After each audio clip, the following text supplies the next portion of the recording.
the unfortunate event of a car breakdown that leaves you stranded, it's very useful to have a kit of tools and supplies, which you should keep in your car at all times. An emergency kit can mean the difference between being stranded waiting for help and being able to get right back on the road. Here is a list of important supplies to always keep in your car.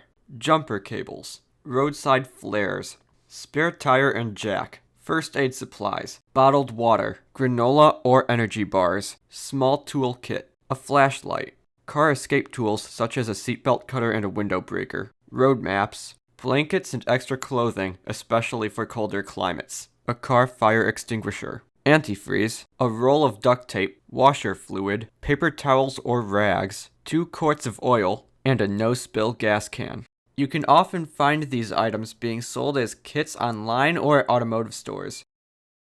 If you find yourself stuck on the side of the road and can't receive immediate help, a kit containing these items will prove very useful.